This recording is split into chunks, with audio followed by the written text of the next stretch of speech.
छठ का महापर्व हर साल कार्तिक मास के शुक्ल पक्ष की चतुर्थी तिथि से शुरू होता है और ये त्यौहार पूरे 4 दिनों का होता है, जो कि नहाय खाए से शुरू होता है और उगते हुए सूर्यदेव को जल का अर्घ देने के साथ ही इसका समापन होता है।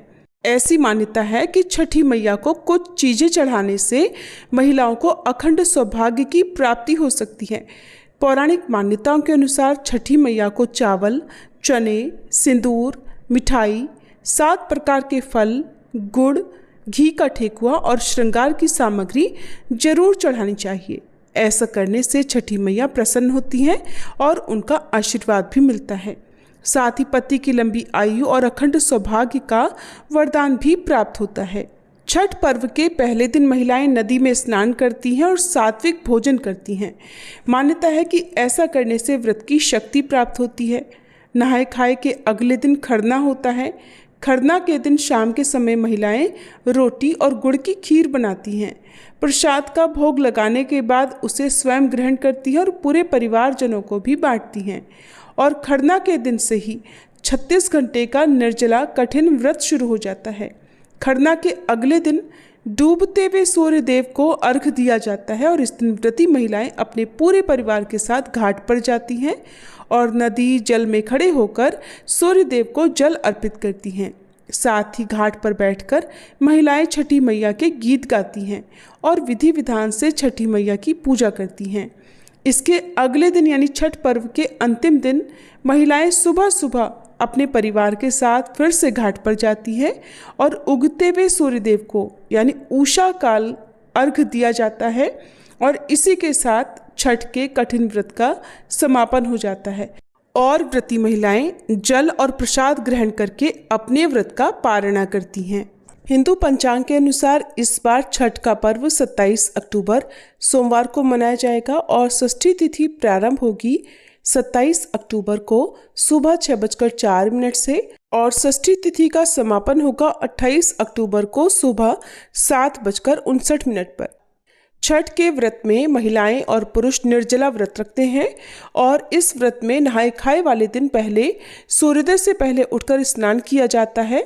घर की साफ सफाई करने के बाद चने की दाल, कद्दू की सब्जी और चावल का प्रसाद बनाया जाता है और यह शुद्ध शाकाहारी भोजन व्रती और परिवार के अन्य सदस्य ग्रहण करते हैं। स्कंद पुराण के अनुसार इस दिन से छठी मैया की कृपा शुरू होती है। दूसरा दिन होता है खरना या जिसे लोहंडा भी कहते हैं और खरना पर व्रती नए चूल्हे या मिट्टी का चूल्हा बनाकर उस पर गुड़ की खीर और रोटी आदि बनाते हैं। इस प्रसाद को ग्रहण करने के बाद अगले 36 घंटे का निर्जला व्रत शुरू हो जाता है। मान्यता है कि खरना के बाद छठी मैया घर में विराजमान होती हैं। संध्या अर्घ 27 अक्टूबर को रहेगा, जिस दिन व्रती निर्जला उपवास रखते हैं। सूर्यास्त के समय नदी या तालाब में खड़े होकर डूबते हुए सूर्य को बांस के सूप में फल, ठेकुआ और मिठाई, गन्ने आदि के साथ अर्घ देते हैं।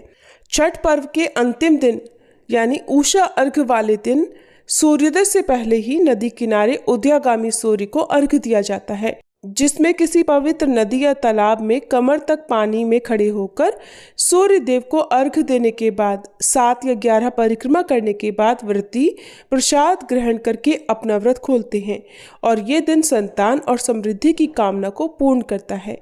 छठ पूजा सूर्यदेव की उपासना का प्रतीक है, जो जीवन में शक्ति और ऊर्जा का स्रोत है और धार्मिक पुराणों के अनुसार छठी माई संतान की रक्षा करती हैं।